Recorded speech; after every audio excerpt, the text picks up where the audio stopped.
everyone, and welcome back to my YouTube channel. This is a place where I talk about what I've been making each month, and I've got a variety of things. I've got a little bit of knitting, a little bit of spinning and some sewing, and so I'm going to jump straight into it.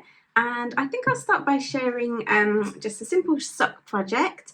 So I can't remember if I showed you these finished, so I thought I would bring them out today because I think I maybe finished these since I last saw you, but these ones have definitely been finished. These are like my Easter socks. I don't know if you have these all over the world, but Cadbury's mini eggs are like little chocolate eggs that you get at Christmas time, and they have shells that are like in these yellow, pink and like pastel shades. They're like yeah, just little eggs with like a kind of candy coating in these colours, and pairing it with this sort of brown. The brown is from their Metropolis collection in, what's this? Is this Copenhagen? Yeah, this is the Copenhagen colourway.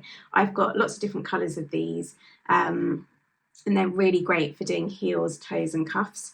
I've got, let's see, yeah, 75% fine merino and 25% nylon, so they're nice and strong. And I don't remember which self-striping I used. I will put a link below the video. There'll be a link to the show notes where I'll put everything that I talk about, but I'm pretty sure that this was yarn that I bought at Laughing Hens. They do a really like wide range of all their fun kind of patterned yarns and things like this. I'm pretty sure this is a regular one. This is an Arnie and Carlos, but I don't remember what this was.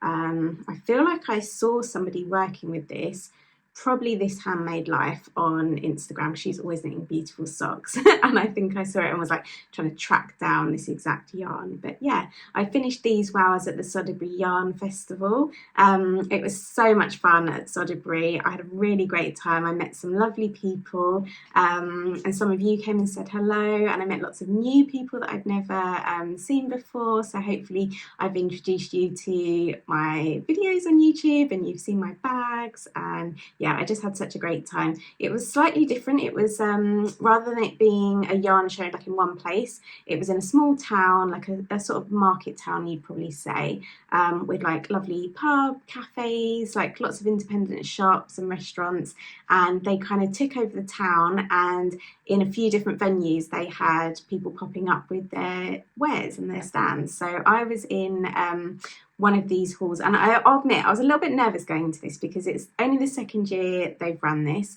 and I heard amazing things from last year, but it is a funny setup having you in different rooms. So I was in a building with, I don't know, maybe eight people at most. I think maybe there were like 8 stands, maybe even 6 stands. It might have been even 6 stands, but quite small groups. And I was nervous because I was like, are people going to go to like find everybody and go to all the different venues when they're spread out? Because there was sort of main sections where they had a lot of vendors all in one place.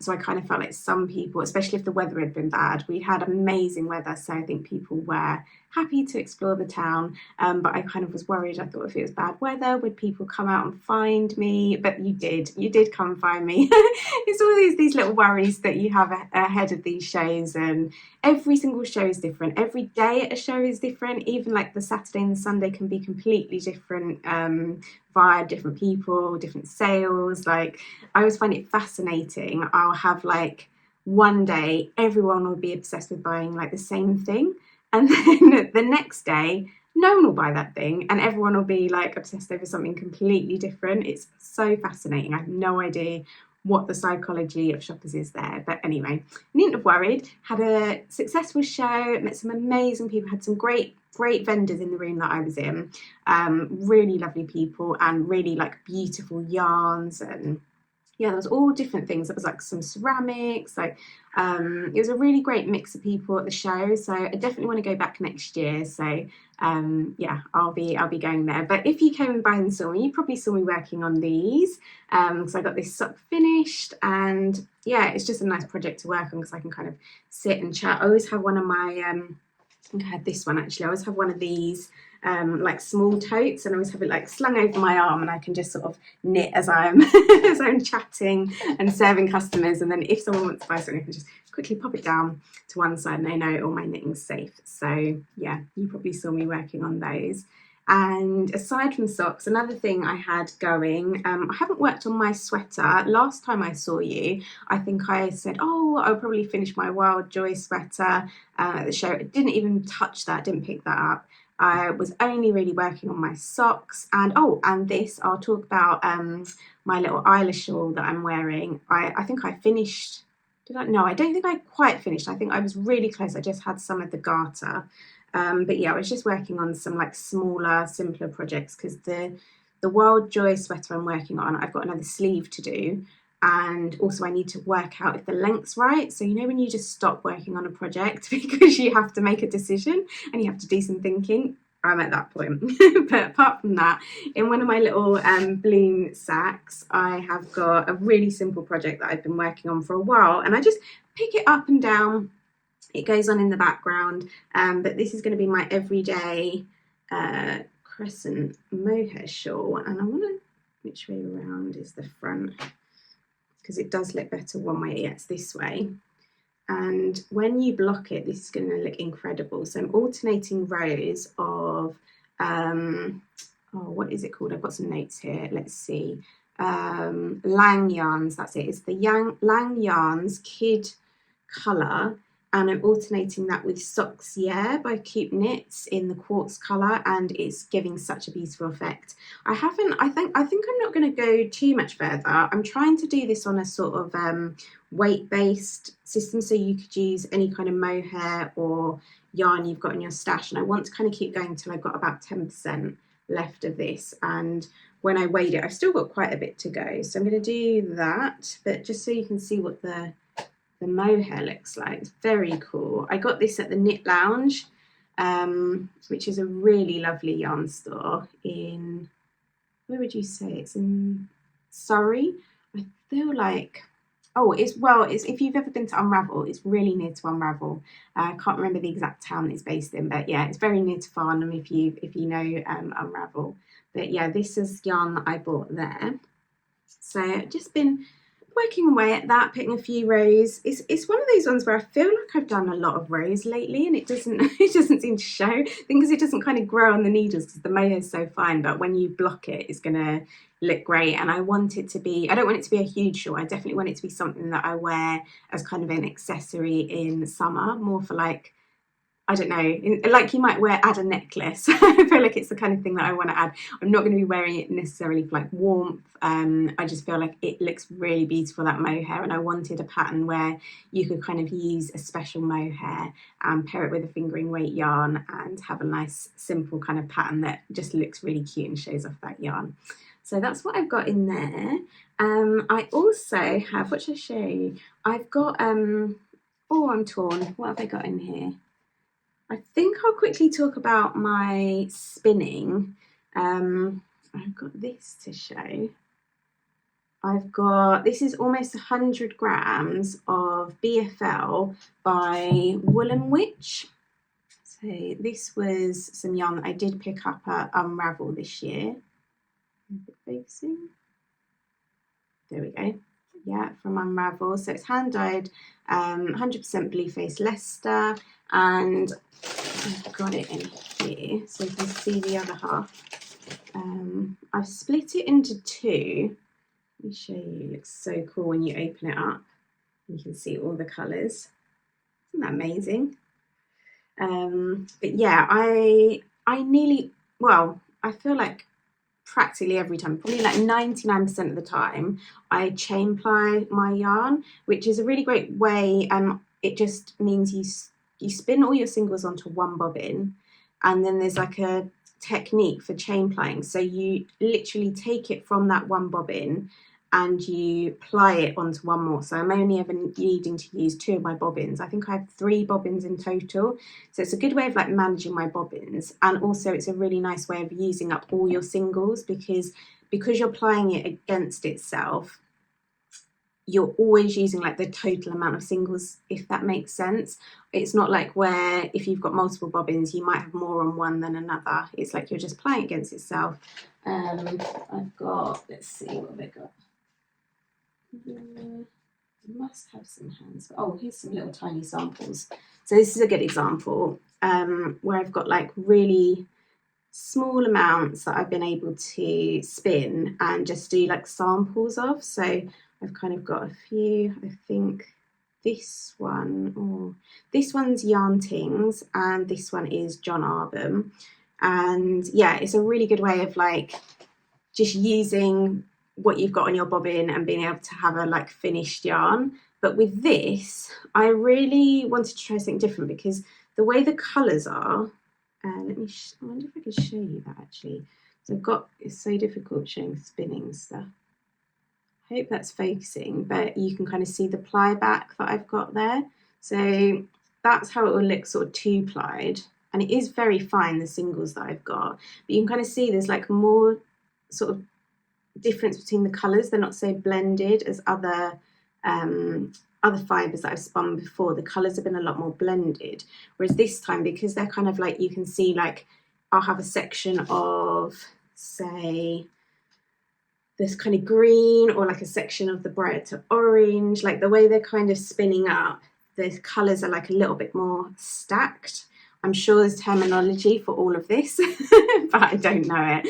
But anyway, so my thinking was, because I've got these kind of quite defined colours, I'm going to give a try with a 2-ply because it's not something I've done before. So I've split my bat into 50 grams, and this is almost 50 grams that I've spun on here. I'm going to spin the other 50 onto another bobbin and ply them together and see how that looks when it kind of barber poles and yeah, blends those colours. I think it will give a really nice effect. So yeah, I'm very, very happy with how that's coming out. It's really beautiful to spin as well. Every single time I spin, it's like a totally different feeling, and I'm not at the stage yet where I'm trying to control and like have a set vision for how I want to spin something or the kind of yarn that I'm producing at the end. I'm more being led by the fibre and how it wants to be spun and how it feels comfortable to spin at the speed, and like every time that's different. Sometimes I'm doing more of like a long draw method. This one definitely feels like much more natural to do like a short forward draw, I think it would be. But yeah, I find it really interesting to see every single yarn, even though I've spun quite a bit of BFL before, which actually is a yarn that I love, is the BFL. Yeah, this one feels quite different to spin. It's definitely wanted to spin in a different way. So that's been very interesting. So I've been doing some spinning. Can you tell I've finished all my shows for the year? I've been like getting to do all my crafts. I've got some quilting to show you now.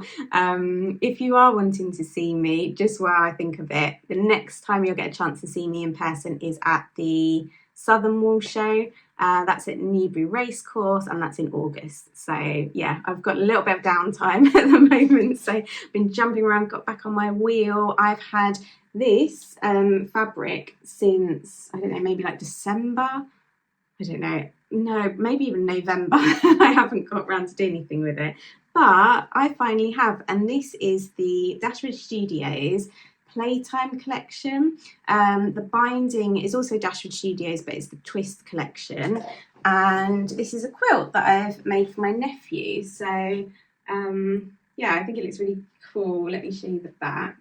So the back, I'm going to come a bit closer. Is it the right way up? Yeah. If you see closely, each of the lines, it says the colour in the loopy writing. So you'll see like yellow says yellow, the red line says red. I just thought that was a really sweet kind of touch. And his bedroom is, it's got like a mural on one of the walls that has a rainbow in sort of not like bright colours, but it is actually more like a muted. It's very similar to this kind of like rainbow. It's got like a rainbow and a sunshine in the corner, and he's got those glow stars on the ceiling. So all those like kid things. He's only 5. So I was really pleased when I found this fabric that I thought was really sweet. I liked that it had the dark background, and it's got like a little bit of like storminess to it. It's yeah, I thought it was really sweet for a kid's room, and I've quilted it very simply. I've done a dark navy thread on the front, and I used a white thread on the back, and probably a bit easier to see on the back. Yeah, you can see the quilt lines. I quilted it 4 inches apart, going from corner to corner. I have a tutorial on my blog, so I'll make sure that I link that below. I have a tutorial for how to make these quilts because I've done quite a few for friends and family, especially like new babies.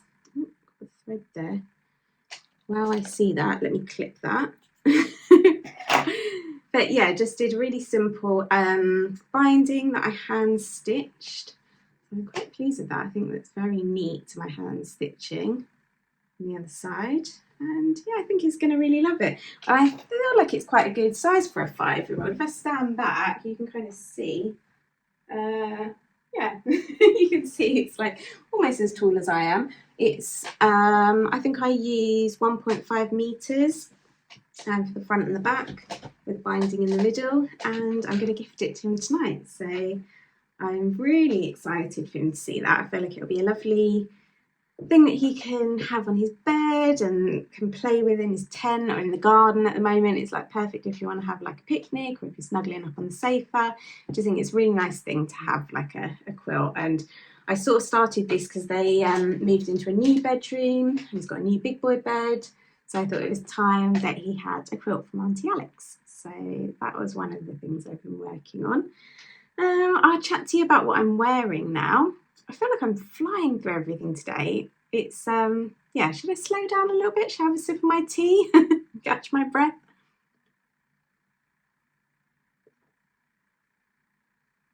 That's better. Yeah, so what I'm wearing, I've got the Petite Knits Novice Slipover, which I'm sure you've seen before if you've been here for a while. It's knit using the Phil Kalana Peruvian Highland wool, and yeah, I feel like it's got nice little simple construction.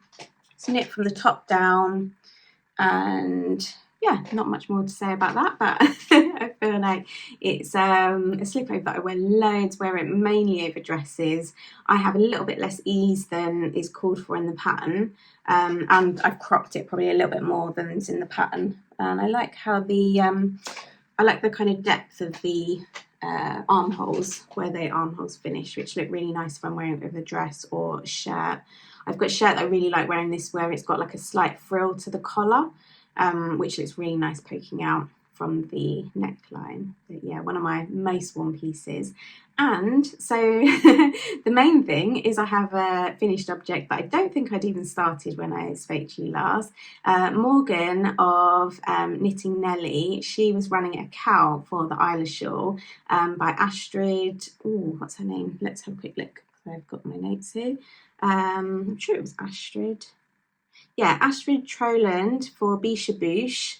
And I'll turn around so you can see the little triangle at the back. It's such a cute project, and actually let me take it off so you can see. It's really, really brilliant for scrap busting. You use such a tiny amount of each of these colours because it's got 3 colours. You use such a small amount, but I love the pattern and the texture. I knit mine using John Arbon Exmoor sock. I'll list the 3 colourways, but they were the leftovers from my Rana socks. So I used a dark green. Ooh, got a needle attached. There's a dark green, this kind of grey. I think the grey was called Mizzle, and this aqua. And I thought those colours went so nicely together. And it was a very simple pattern to follow. Comes charted. I think it had both charted and written instructions, but I followed the chart pretty much. It's got a very simple garter. I really enjoyed the bind off that was used. It wasn't a bind off that I've done before. It gives a really nice stretchy edge, but I thought it had a very neat finish as well. But yeah, it's very sweet. You could wear it at the front as well. Let's see.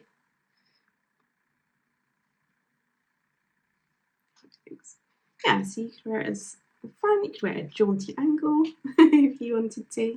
But yeah, just a very quick to knit, engaging, because you've got like this slip stitch pattern going on, but it's very, very simple. It's a very, I think it's quite meditative, so really enjoyed that. And it's the kind of thing that I could see knitting so many. I actually noticed that people were knitting multiples of this. So some of the people that were taking part of the cowl, They were knitting more than one. I think it was, was it Kirsten of Skane Studios? I hope I've said her name right. It's either Kristen or Kirsten. Oh, now I feel bad. But anyway, Skane Studios, I probably watched her for like 10 years. She's one of the early YouTubers that I probably used to watch. And she's got her own yarn dyeing business, and she was knitting these, and she'd done 2. And I kind of took that as a sign, because I saw her working on them at the same time that I'd just seen Morgan share about the cow she was running. And yeah, I thought I'd have a go, but there's so many amazing versions. I'm gonna put in the link, I'll put the link so you can see like all the different versions that everyone's been doing, because there's so many good colour combinations. I think it's really nice being able to do 3 colours as well. It gives quite a lot of scope to play with colour, and it's a great way of using up scraps. As I say, I use such a small amount. I don't think have I got written down? I don't think I've got. Bear with me. Let's see. Oh no, I haven't got it. I definitely shared it on my Instagram stories, but yeah, it was like less. It was way less than 10 grams, so you could use minis. But yeah, lovely, and I'm very happy with my little finished object. So I think that's everything I've got to share with you. I wanted to quickly say that there are bags in the shop. So my newest design, I've got my gallery collection. I've got all different sizes. So I've got like my small totes, I've got my large totes, I've got drawstring bags, I've got all my prints, but I thought I'd show you some of my favourite sort of spring summer bags. So I've got my blooms, I've got the beautiful checks if you're looking for like just something very classic that will go for all the seasons. I love the checks, and yeah, I've shown you that, the blooms. So I've got loads of different prints, but these are just some of the ones that I thought I'd show you because I really love these. I feel like so many of you said you like this too, but whatever my newest design is, I feel like that's always my favourite. But I'm really getting so much pleasure from using these bags and seeing other people use them as well. If you, let's see, I've got a little yarn bowl, still life, and a little sheep in the gallery. So there's some little like yarny touches there. But yeah, had a lot of fun doing those. So if you're looking for project bags for your summer knitting projects, if you want to take them out and about with you, or if you're just knitting at home, have a look and see what's in the shop. And yeah, as I said earlier, everything I've talked about today will be in the show notes linked below this video. If you want to get show notes to your email every time one of these videos goes live, if you're signed up to the show notes mailing list, you get an email with all the show notes, so you see exactly what I'm talking about each time I do one of these videos. And yeah, you have all the information right there. So if you want to sign up for that, the link for that will be below as well. And I think all's left, yeah, that's it. I've chatted about all my favourite things that I've been working on this month, and hopefully I'll get to some of my outstanding projects like that Wild Joy sweater that I've still got on the needles, and I think I'll have some new projects that I want to cast on as well. So I've got the yarn and some and a shawl pattern ready that I picked up at one of the yarn shows I did recently that I haven't cast on. So I've got some things in the works, but I'm also kind of at that in-between stage. When I'm working on something, I feel like I want to cast on a million things. And then when I start finishing projects, I get sort of paralysed with indecision, and I just don't know what I want to work on. I don't know what yarn I want to buy, I don't know what pattern I want to cast on, and I get stuck and then I'm not working on anything. So let me know in the comments if you can relate to that, and yeah, let me know where you've been watching from today, and come and say hello and chat to me in the comments, and we'll talk about what we're knitting this month. And yeah, I'll see you hopefully next month with some new things to share, and I hope you have a great week wherever you are. Take care.